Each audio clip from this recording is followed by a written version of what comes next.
ভুল ছিল বলেই কিছু কিছু ভুল ছিল বলে সহি শব্দটা আমি জানি না, আত্মব্যাখ্যা দিবেন। জি, আত্মব্যাখ্যা দিবেন।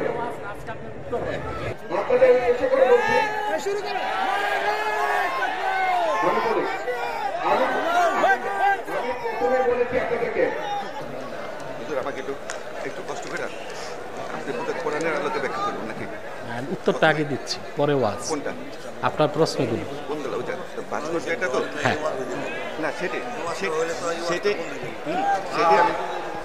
আমি জানবো যে আপনি বললে আমার সূরাটা আর এইটা আয়াতটা বলবেন। আসসালামু আলাইকুম ওয়া রাহমাতুল্লাহি ওয়া বারাকাতুহু। প্রিয় ভাইরা, আপনারা যে ভিডিওর সংক্ষিপ্ত ক্লিক দেখেছেন, এতে বুঝে নিয়েছেন আপনারা যে আমি কোন বিষয়টা আপনাদের সম্মুখে উপস্থাপন করতে যাইতেছি। আনায়াতুল্লাহ আব্বাসী সাহেব বক্তব্য রাখতে গিয়ে বক্তব্যের মধ্যখানেই নিজামুদ্দিন নামে একজন, উনি যখন ভাস্কর্যর বা মূর্তির ব্যাপারে, বঙ্গবন্ধু শেখ মুজিবের মূর্তির ব্যাপারে যখন আলোচনা চলতেছিল, তখন ওই নিজামুদ্দিন এই মূর্তির ব্যাপারে কিছু কথা আনায়াতুল্লাহ আব্বাসী সাহেবের কাছে অনুমতি নিয়ে বলেছিলেন। তখন বলতে গিয়ে উনি এই কথাটাই বোঝানোর চেষ্টা করেছেন যে মূর্তি বানানো বা শেখ মুজিবের মূর্তি বানানো বা এরকম প্রতিমূর্তি বানানো কোনো সমস্যা নাই, যা আমাদের এর আগের অনেক উলামায়ে কেরাম বলে গেছেন বলে উনি কি করতেছেন, উনি দাবি পেশ করতেছেন এবং মূর্তিকে জায়েজ বলার চেষ্টা করতেছেন। কিন্তু আমাদের ডক্টর এনায়েতুল্লাহ আব্বাসী সাহেব এই নিজাম ভাইকে এমনভাবে শিক্ষা দিয়েছেন বা এমনভাবে উনি ওনাকে প্রহার করেছেন সুন্দর কথার দ্বারা, যে নিজামুদ্দিন আর উঠে বলার মতো কোনো ভাষা ওনার মুখের মধ্যে ছিল না। আসুন বন্ধুগণ, আমরা এনায়েতুল্লাহ আব্বাসী সাহেব কি বলেছিলেন এবং ওই নিজামুদ্দিন কে বলেছিল, আসুন তা আমরা একটু দেখার চেষ্টা করি এবং এই ভাস্কর্য বানানো সত্যিকারের কি জায়েজ রয়েছে শরীয়তে, তাও আমরা আজকের এই ভিডিও থেকে জানার চেষ্টা করব। আশা করি যারা ভিডিওতে ক্লিক করেছেন আপনারা অনুগ্রহ করে সম্পূর্ণ ভিডিওটি দেখার চেষ্টা করবেন, তখন বিষয়টা ক্লিয়ারলি বুঝতে পারবেন। আসুন আমরা এবার ভিডিওতে দেখি। আপনাকে আমি এখানে উপস্থিত রেখে আপনার কাছে প্রশ্ন, আমি কিছুদিন যাবত দেখলাম সারা বাংলাদেশ, আজকে দেখেন স্বাধীনতার 50 বছর পরে এসে আজকে ইসলাম নিয়ে একটা বিভ্রান্তের একটা জাল তৈরি হয়েছে। সেটা কি, স্বাধীনতার 50 বছরের পরে এসে কেউ বলছে যে ভাস্কর্য করা যাবে না, ভাস্কর্য ইসলামের পরিপূর্ণভাবে নিষিদ্ধ। কে বললো? মাওলানা মমিনুল হক বলছেন, অত্যন্ত জ্ঞানী লোক, মানলাম বলছেন। 2003 সালে আমি আপনাকে প্রশ্ন করছি, আপনার বিবেককে প্রশ্ন করছি, 2003 সালে খালেদা জিয়ার সাথে বসে আপনার পিতা যখন এই ভাস্কর্য সম্বন্ধে অনুমতি প্রদান করলো, 17 বছর ইসলামের কি পরিবর্তন আসলো যে আজকে ভাস্কর্য ওই মমিনুল হক তার পিতাকে অসম্মান করে ভাস্কর্য নিষিদ্ধ করছে? কি পরিবর্তন আসছে? কারণ আমরা জানি কোরআন একটি বিশুদ্ধ, একটা শুদ্ধ, আমাদের কোরআন হচ্ছে সেই একটা যে আগামী কেমন পর্যন্ত কোরআনে একটা যে জবর পরিবর্তন হবে না। কারণ একটা নির্ভুল ধর্মগ্রন্থ হচ্ছে কোরআন। তো নির্ভুল ধর্মগ্রন্থ হচ্ছে কোরআন। কোরআনের কোন আয়াতে আমি আজকে আপনার কাছে প্রশ্ন রাখবো, এই জন্যই কারণ আমি বিশ্বাস করি আমি মুসলমান, আমি আমলি করি, আপনি বিএনপি করেন, আপনি জাতীয় পার্টি করেন, দেখার বিষয় নয়। আমি বঙ্গবন্ধুর জন্য জীবন দেবো, রক্ত দেবো, শেখ হাসিনার জন্য জীবন দেবো, রক্ত দেবো, আমি শাহ ওসমানের জন্য জীবন দেবো, রক্ত দেবো। আমি আপনাদের সকলের কাছে বলছি, কিন্তু আমি এটা করবো না যে তাদের জন্য আমি দুজকে যেতে রাজি নই, যেতে রাজি নয়। আপনার কাছে আমরা সুস্পষ্ট ব্যাখ্যা চাচ্ছি, কারণ পবিত্র কোরআনের কোন সূরায় কোন আয়াতে এই ভাস্কর্য সমাজে নিষিদ্ধ ঘোষণা করা হয়েছে এটা আমরা জানতে চাই। আমরা যদি সেই সম্বন্ধে স্পষ্ট ধারণা পাই, সুস্পষ্ট যদি ধারণা পাই, আপনাদের সাথে আমরা রাজপথে থাকবো। কারণ ইসলাম রক্ষা করা আমাদের পবিত্র দায়িত্ব, কোরআনের প্রতিটি আদেশ বাস্তবায়ন করা আমাদের পবিত্র দায়িত্ব। সেটা বাস্তবায়ন করার জন্য যদি জীবন দিতে হয়, আপনাদের আগে আমরা জীবন দিতে প্রস্তুত রয়েছে। আমরা রাসূল পাক সাল্লাল্লাহু আলাইহি ওয়াসাল্লাম উম্মত হিসেবে এটাই বিশ্বাস করি। তাই আমি আমার বক্তব্য দীর্ঘায়িত করবো না। আমি হুজুরকে বলি, আমি জানি না, আমি অত জ্ঞান রাখি না, আমি অত জ্ঞান যাই না, ওনাদের মতো অত জ্ঞানী লোক আমি না, ওনাদের মতো এত জ্ঞানী লোক আমি না। কারণ আমি ছোট্ট ছোট্ট জিনিস জানি। রাসূল পাক সাল্লাল্লাহু আলাইহি ওয়াসাল্লাম বলেছেন, আমাদের হযরত মুহাম্মদ সাল্লাল্লাহু আলাইহি ওয়াসাল্লাম বলেছেন তিনটা সময় ছিল পৃথিবীর শ্রেষ্ঠ সময়। তিনটা সময় ছিল পৃথিবীর শ্রেষ্ঠ সময়। একটা রাসূল পাক সাল্লাল্লাহু আলাইহি ওয়াসাল্লামের সময়, একটা সাহাবীদের সময়, আর একটা তাবেঈনদের সময়। এই তিনটা সময় ছিল পৃথিবীর সর্বশ্রেষ্ঠ সময়। এই সময় শেষ হয়েছে 120 হিজরিতে। 120 হিজরিতে এই সময়টা শেষ হয়েছে। 120 হিজরির পরে 215 হিজরিতে 215 হিজরিতে আমাদের পবিত্র আমাদের হাদিস সংগ্রহ শুরু হয়েছে। তাহলে এই সময়টার মধ্যে গ্যাপ ছিল 95 বছর। সেখানে নেতৃত্ব দিয়েছে আমাদের রাসূল পাক সাল্লাল্লাহু আলাইহি ওয়াসাল্লামের প্রাণের টুকরা হাসান হোসেনকে যারা হত্যা করেছে, এজিদের বংশধর, তখন তারা নেতৃত্ব দিয়েছে। এই যে 95 বছর তারা হাদিসের বিভিন্ন সময় বিভিন্ন ভাবে অপসংস্কৃতি অপহাদিস সেখানে তারা সংযুক্ত করেছে। আজকে যদি হাদিসের মধ্যে যদি কোনো সমস্যা না থাকতো, কোনো ভুল না থাকতো, তাহলে কিন্তু বুখারী শরীফ লেখা হতো, সহিহ বুখারী শরীফ লেখা হতো না, সহিহ মুসলিম শরীফ লেখা হতো না, সহিহ তিরমিজি শরীফ লেখা হতো না। নিশ্চয়ই ভুল ছিল বলে আজকে সহিহ শব্দটা সংযোজিত হয়েছে। ভুল ছিল বলে কিছু কিছু ভুল ছিল বলে সহিহ শব্দটা, আমি জানি না, আপনি ব্যাখ্যা দিবেন। জি, আপনি ব্যাখ্যা দিবেন। জি, আপনি উত্তর দেন। জি, আমি সেটাই, কেন আমার জানতে হবে। তো আমি আপনাদের উদ্দেশ্য করে বলছি, আমি বলি, আমি প্রথমে বলেছি আপনাদেরকে যে আমার জানা দরকার, আমার জানতে হবে। আমি প্রথমে বলছি আমাকে জানতে হবে। আমি কিন্তু বলিনি এটাই সত্যি, এটাই সঠিক। আমি বলছি আমাকে জানতে হবে। আমাকে একটু কষ্ট করে আপনি কোরআনের আলোকে ব্যাখ্যা করবেন নাকি? উত্তরটা আগে দিচ্ছি, পরে ওয়াজ। কোনটা? আপনার প্রশ্নগুলো। কোনগুলো? ওইটা পাসপোর্ট এটা তো? হ্যাঁ, না সেটাই আমি জানবো যে আপনি বললে আমার সূরাটা আর আয়াতটা বলে। আসসালামু আলাইকুম। আমাদের নিজাম ভাই সুশিক্ষিত মানুষ, সমাজ সচেতন, জাগ্রত বিবেকের অধিকারী, সব ঠিক। তবে দুঃখজনক যে ইসলাম সম্পর্কে ওনার ধারণা নেই।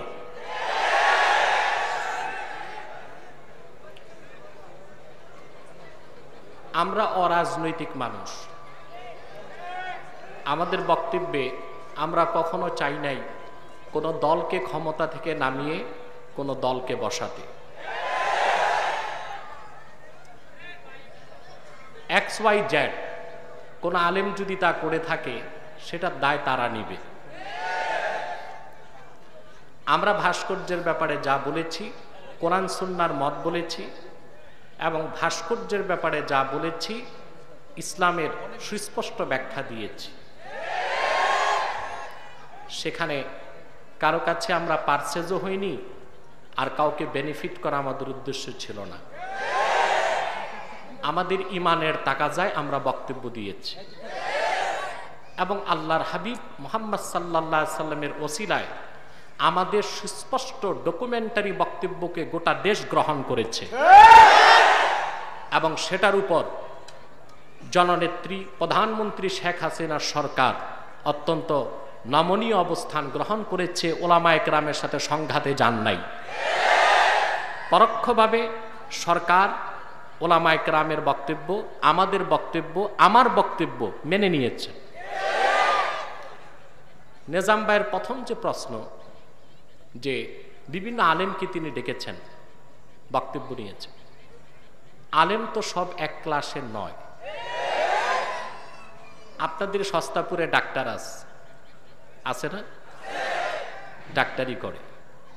আবার ঢাকা মেডিকেল কলেজে ডাক্তার আছে, পিজিতেও ডাক্তার আছে, মাউন্ট এলিজাবেথে ডাক্তার আছে। সব ডাক্তার তো এক না। হাতুড়া ডাক্তারের কাছে গেলে জীবন নষ্ট হবে। ঠিক সেভাবে সব আলেম তো এক নয়। উনি চা খেতে কাদের ডাকলেন আমি জানি না, তবে আমাকে ডাকলে সময় করে আমি আসতাম। আর আমি ওনার ন্যাম পার্কে আসি না, আমি আসলে উনি বিল নেয় না, আমাকে ফ্রি সার্ভিস দেয়। তো কয়বার ফ্রি সার্ভিস নেওয়া যায়, লজ্জারও তো একটা বিষয় আছে। দ্বিতীয় কথা, রাতে দিনে আমি ব্যস্ত থাকি। আপনারা জানেন প্রায় 6 বছর যাবত আমাকে দিনে মাহফিল করতে হয়, রাতে প্রোগ্রাম করতে হয়। অতএব সময় ছিল না। কোরআন সুন্নাহ স্পষ্ট, আলেমে আলেমে কোনো দ্বন্দ্ব নাই। বাংলাদেশের সকল ঘরানার আলেম, কি জনপুর, ফুরফুরা, কওমি, আলিয়া, আহলে সুন্নত, আহলে হক, ইসলামের মূল ভিত্তিতে সবাই এক। হয়তোবা কেউ ব্যাখ্যা সুস্পষ্ট দিতে পারে না, কেউ দিতে পারে, কারোর মধ্যে কোনো দ্বন্দ্ব নেই। এটা হচ্ছে মূল কথা। তৃতীয় কথা, স্বাধীনতার চেতনা আমরাও মানি, কারণ বাংলাদেশ টিকে থাকলেই আমরা বসবাস করতে পারব। কিন্তু আমাদের খুঁজতে হবে মুক্তিযুদ্ধের মূল চেতনা কি। মুক্তিযুদ্ধের মূল চেতনা ইসলাম ও মুসলমান। বঙ্গবন্ধু একজন মুসলিম ছিলেন, তিনি বলেছিলেন তার বক্তব্যে যে বাংলাদেশের মানুষ হালের বলদ বিক্রি করে হজ করতে যায়, সে বাংলাদেশ ইসলামকে ছাড়া কিছু করা যাবে না। বঙ্গবন্ধুর এই বক্তব্য আমরা কেন প্রচার করি না? এই দেশ কিভাবে হয়েছে স্বাধীন? 47-এ 2 নেশন থিওরি, দ্বিজাতি তত্ত্বের ভিত্তিতে প্রথমে দেশ ভাগ হয়েছে। যে ভূখণ্ডে মুসলিম বেশি তা হয়েছে পাকিস্তান, যে ভূখণ্ডে হিন্দু বেশি তা হয়েছে হিন্দুস্তান। স্বাভাবিকভাবে বাংলাদেশে মুসলিম ছিল বেশি, বাংলাদেশ হয়েছে পাকিস্তানের অংশ। 71-এ পাক হানাদারদের অত্যাচার, নির্যাতন, নিপীড়নের বিরুদ্ধে বাংলাদেশের মানুষ একটি স্বাধীন রাষ্ট্র পেয়েছে। যদি বাংলাদেশে মুসলিম সংখ্যা বেশি না হতো, স্বাভাবিকভাবে এটা ভারতের অংশ হতো। যদি ভারতের অংশ হতো তাহলে কাশ্মীরের মতো, আসামের মতো, ত্রিপুরার মতো কোনোদিন আমরা স্বাধীন হতে পারতাম না। বাংলাদেশে মুসলিম কেন বেশি হলো? 1757 সালে ইংরেজরা উপমহাদেশে এসেছে, আমাদের স্বাধীনতাকে কেড়ে নিয়েছে। 1800 সালে জন্ম নিয়েছেন মাওলানা শাহ কারামত আলী জৌনপুরী রহমতুল্লাহ। তিনি বাংলাদেশে প্রবেশ করেছেন। সুদীর্ঘ 50 বছর। 1800 সালে ইংরেজরা জরিপ করে দেখেছিল বাংলাদেশে মুসলিম আছে 30%, শতকরা হিন্দু আছে 70%। 1873 সালে আমাদের বংশের যিনি মুরব্বী মাওলানা কারামত আলী জৌনপুরী রহমতুল্লাহর মৃত্যুর পরে দ্বিতীয়বার জরিপে দেখা গিয়েছে বাংলাদেশে মুসলিম 70%, হিন্দু 30%। ব্রিটেন থেকে শোকজ করা হয়েছে কলকাতার লর্ডকে। এর কারণ কি? হাজার হাজার খ্রিস্টান মিশনারি খ্রিস্ট ধর্ম প্রচার করছে, কেউ খ্রিস্টান তো হলোই না, বরং একটি সনাতন ধর্মের লক্ষ লক্ষ মানুষ কেন মুসলমান হয়ে গেল? তারা তখন 1 মাস পর প্রতিবেদন জমা দিয়েছে ব্রিটেনে। তার একটাই কারণ, মুসলিম সংস্কারক মাওলানা কারামত আলী জৌনপুরী রহমতুল্লাহ সুদীর্ঘ 50 বছর বাংলা, বিহার ও আসামে ইসলামের দাওয়াত দিয়েছেন। তাতে সরাসরি 2 কোটি লোক ইসলাম গ্রহণ করে মুসলমান হয়ে গেছে মাওলানা কারামত আলী জৌনপুরী রহমতুল্লাহর হাতে। যে কথাটি ডব্লিউ হান্টার তার দ্য ইন্ডিয়ান মুসলিম বইতে উল্লেখ করেছে, কথাটি এনসাইক্লোপিডিয়া অফ ব্রিটানিকাতে এসেছে, কথাটি ইসলামিক ফাউন্ডেশন ইসলামী বিশ্বকোষে এসেছে। শুধু কারামত আলী জৌনপুরী রহমতুল্লাহর দাওয়াতি চেতনায় উদ্বুদ্ধ হয়ে 2 কোটি লোক মুসলমান হওয়াতে বাংলাদেশে মুসলিম সংখ্যা বেড়েছে, হিন্দু সংখ্যা কমেছে। তারই ধারাবাহিকতায় 47-এ বাংলাদেশ স্বাধীনতার পথে এগিয়েছে, ধাপে ধাপে 71-এ বাংলাদেশ স্বাধীন মুসলিম রাষ্ট্র হয়েছে। অতএব স্বাধীনতার মূল চেতনা ইসলাম ও মুসলমান। আর সেই ইসলামকে বাদ দিয়ে স্বাধীনতার চেতনাকে উপলব্ধি করা যাবে না। উনি প্রশ্ন করেছেন ভাস্কর্যের ব্যাপারে। আপনারা দেখেছেন বাংলাদেশে 3টি লাইভ শো হয়ে গেছে ইতিমধ্যে আমার, এবং বাংলাদেশের ইতিহাসে কোনো লাইভ শো এতটা প্রচারিত হয়নি। আপনি দেখেছেন 3টি লাইভ শোতে কথিত বুদ্ধিজীবী নামের বুদ্ধি প্রতিবন্ধীদের শোচনীয় পরাজয় ঘটেছে। নেজাম ভাই যে প্রশ্ন করেছেন তার উত্তর সেখানে আমি দিয়েছি এবং ডকুমেন্টের সাথে। ভাস্কর্য কেন হারাম, কোরআনে কোথায় এসেছে? আমি ওনাকে একটা আয়াত দেখাই দিচ্ছি, 7 পারা সূরা আল মায়েদা আয়াত নাম্বার 90। আল্লাহ পাক বলেন, ইয়া আইয়ুহাল্লাযীনা আমানু ইন্নামাল খামরু ওয়াল মাইসিরু ওয়াল আনসাবু ওয়াল আজলামু রিজসুম মিন আমালিশ শায়তান ফাজতানিবুহু লাআল্লাকুম তুফলিহুন। হে বান্দারগণ, নিশ্চয় মদ, জুয়া, আনসাব হচ্ছে ভাস্কর্য। নাসাব শব্দের বহুবচন আনসাব। যে কোনো প্রতিকৃতি স্থায়ী প্রতিকৃতি দিয়ে স্থাপন যদি করা হয়, যদি তার এবাদত করা হয় সেটা আওসান, প্রতিমা। আর যদি এবাদত নাও করা হয়, যে কোনো জীব বা প্রাণীর প্রতিকৃতি যদি স্থাপন করা হয় সেটা আনসাব, সেটাকে আল্লাহ তাআলা সুস্পষ্ট হারাম ঘোষণা করেছেন। ওয়াল আজলাম, এবং ভাগ্য নির্ণয়ক কাঠের টুকরা, সেটাকে আল্লাহ হারাম করেছেন। আল্লাহ বলেছেন এগুলো কি? রিজসুম মিন আমালি শয়তান, শয়তানের কাজ, নাপাক কাজ। ফাজতানিবুহ, তা থেকে তোমরা বাঁচো, লাআল্লাকুম তুফলিহুন, যেন তোমরা সফলতা লাভ করতে পারো। সকল তফসির কারক মুফাসসিরগণ একমত, এই আনসাব হচ্ছে ভাস্কর্য, স্ট্যাচু। আরেকটা আইডল, ওটা প্রতিমা, এটা স্ট্যাচু। এটাও যদি কোনো জীবের হয়, প্রাণীর হয়, সেটাকে আল্লাহ পাক হারাম করেছেন, কারণ সেটাও মানুষকে শিরকের দিকে ধাবিত করতে পারে। আর এটা হারামের ব্যাপারে আমার কাছে 127টি হাদিস জমা করা আছে। আমি মনে করি তিনি উত্তরটি পেয়েছেন। এবার আসুন হাদিসের ব্যাপারে।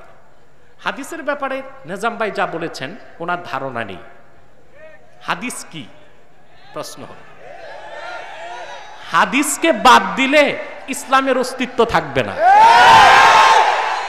কিভাবে? আল্লাহ তাআলা কোরআনে নামাজের কথা বলেছেন 80 বারের বেশি। আপনারা আজকে ফজর নামাজ পড়েছেন? ফরজ কয় রাকাত? যোহর 4 রাকাত, আসর 4 রাকাত, মাগরিব 3 রাকাত, এশা 4 রাকাত। এই কোরআনের কোথাও এশার নামাজ 4 রাকাত, ফজর 2 রাকাত, এই রাকাতগুলো কোথায় আছে? কোথাও নেই। তাহলে হাদিস ছাড়া তো ইসলামের অস্তিত্বই থাকবে না। সেই হাদিসে কোনো সমস্যা নাই। এজিদ কেন? এজিদের 14 গোষ্ঠীর ক্ষমতা হয় না হাদিসে হাত দেওয়ার। হাদিস কিভাবে এসেছে? হাদিস বর্ণনা করেছেন রাসূলুল্লাহর সাহাবীগণ। সাহাবীগণ আল্লাহ রাসূলের কাছ থেকে হাদিস শুনেছেন, তাদের কাছ থেকে হাদিস নিয়েছেন তাবিনগণ। তাবিনের যুগ ছিল ইমাম আজম আবু হানিফার যুগ। ইমাম আজম 1200 তাবির কাছে পড়েছেন, 4 জন সাহাবীর সাক্ষাৎ লাভ করেছেন। ইমাম আবু হানিফা একাই 6 লক্ষ হাদিস সংগ্রহ করেছেন, 50,000 মুখস্থ করেছেন। হাদিস বিশুদ্ধভাবে এসেছে। তাহলে সহি বুখারী নাম কেন আসলো? সহিটা বিশুদ্ধ অর্থে আসে নাই। সহি একটা হাদিসের পরিভাষা।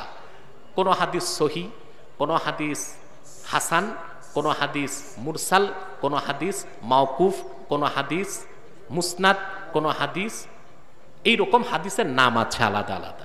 তো সহি বুখারী, সহি মুসলিম হচ্ছে সহি, অর্থাৎ বিশুদ্ধতার মানদণ্ডে সর্বোচ্চ পর্যায়ে উত্তীর্ণ, সেজন্য সহি বুখারী, সহি মুসলিম। এর মানে এই না সেখানে ভেজাল আছে। ভেজাল কখনো ছিল না, নাই, থাকবে না। এবার আসুন কোরআন কারীম কিভাবে বুঝবেন, এটা পদ্ধতি কি? আপনি ব্যক্তিগত জীবনে কোরআন পড়তে পারবেন, অনুবাদ পড়লেই চলবে না। কোরআনের ব্যাখ্যা কত ব্যাপক জানেন? কত ব্যাপক? আবু বকর সিদ্দিক রাদিয়াল্লাহু তাআলা আনহুর ব্যাপারে হাদিসে এসেছে, ওয়াকাফা আবু বকরিন রাদিয়াল্লাহু তাআলা আনহু 8 সানা। শুধু আবু বকর রাদিয়াল্লাহু তাআলা আনহু সূরা বাকারা বুঝতে ওনার 8 বছর লেগেছে। একটা সূরা বাকারা বুঝতে আবু বকর রাদিয়াল্লাহু তাআলা আনহুর কত বছর লেগেছে? 8 বছর। যদি আবু বকর রাদিয়াল্লাহু তাআলা আনহু কুরাইশ বংশের শ্রেষ্ঠ সন্তান, আল্লাহ রাসূলের প্রথম খলিফা, ওনার যদি সূরা বাকারা বুঝতে 8 বছর লাগে, তা আমাদের মতো এনায়েতুল্লাহর মতো সল্টু বল্টুদের কত যুগ লাগা দরকার? আমরা কোরআন বুঝেই নিজে আমল করতে পারবো, ফতুয়া দিতে পারবো না। আচ্ছা ভাই বলেন তো, এইচএসসি পাস করার পর সায়েন্স ডিপার্টমেন্টে এমবিবিএস পড়তে কয় বছর লাগে? 6 বছর। এমবিবিএস ডাক্তারের বাংলাদেশে এখন কোনো ভ্যালু নাই, এগুলো মরে মরে পাওয়া যায়, ঠিক কিনা? এফসিপিএস, এফআরসিএস করতে হয়, পিএইচডি ডিগ্রিও নেয় মানুষ। এখন মনে করুন এমবিবিএস এর বইগুলো বাংলায় পাওয়া যায়, 6 বছরেরটা। আপনি ক্লাস 2 পাস, আপনি বাড়িতে বসে যদি এই এমবিবিএস এর বইগুলো বাংলায় আরো 6 বছর পড়েন, তারপর যদি সস্তাপুর মোড়ে একটা ডিসপেন্সারি দিয়ে চিকিৎসা শুরু করেন, রুগী মরবে কয়টা, বাঁচবে কয়টা? সবই মরে যাবে। দেখেন, এক লোক গেছে দাঁতের ডাক্তারের কাছে, ডাক্তার বসছে বট গাছের নিচে। গ্রাম্য ডাক্তার বসতো না আগে বট গাছের নিচে? গেছে রুগী, যে দেখে ডাক্তার টেবিল নিয়ে বসে আছে, টেবিলে 3টা পায়া 1টা বাঁশ। বলে, স্যার দাঁত ফেলবো, কত লাগবে? বলে, বেশি না, 10 টাকা। ওই বট গাছের নিচের ডাক্তার, তার কাছে তো আর সায়েন্টিফিক অ্যাচিভমেন্ট নাই, সারাশি কামারের দোকানের একটা দিয়ে একটা দাঁত বের করছে। বের করার পর রুগী 10 টাকা বের করছে।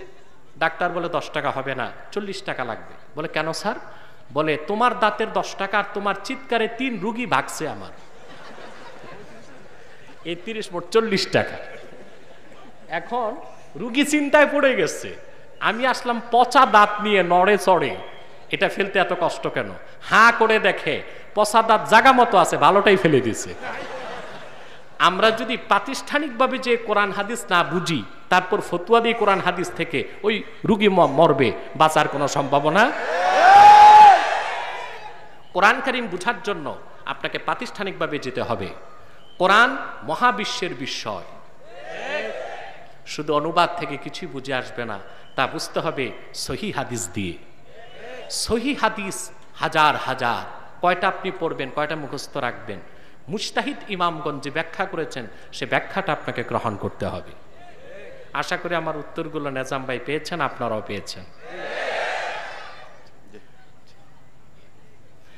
আমি তো আপনার নারায়ণগঞ্জে, যখন খুশি দরবার শরীফে আসবেন, আমরা ডিসকাস করবো ইনশাআল্লাহ।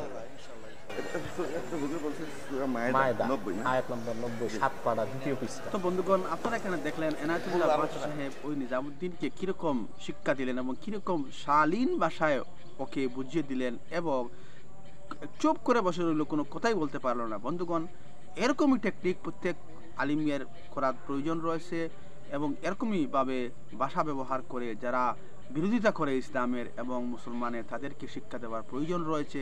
বন্ধুগণ, এনায়েতুল্লাহ আব্বাস, ডক্টর এনায়েতুল্লাহ আব্বাস সাহেবকে আমি এই যে নিজামুদ্দিনকে যে শিক্ষা দিয়েছে তার জন্য অসংখ্য অসংখ্য ধন্যবাদ জানাই, এবং আরও এরকম যাতে আরও যদি কোনো মাহফিলের মধ্যে এরকম কোনো ব্যক্তি ইসলামের বিরুদ্ধে করতে গিয়ে বা ইসলামের কোনো একটা মাসলার বিরোধিতা করে, তাহলে ওই ব্যক্তিকেও যাতে এইরকম সুন্দর শালীন ভাষায় এমন শিক্ষা দেওয়া হয় যাতে চুপ করে বসে থাকে। বন্ধুগণ, আপনারা চ্যানেলে যারা নতুন এসেছেন, অনুগ্রহ করে চ্যানেলটাকে সাবস্ক্রাইব করে আমাদের সঙ্গে থাকবেন, যাতে আরো সুন্দর সুন্দর ভিডিও উপস্থাপন করতে পারি, এবং আপনারা আপনাদের বন্ধু বান্ধবীদেরকে এই ভিডিওটা শেয়ার করে দেখার সুযোগ করে দিবেন।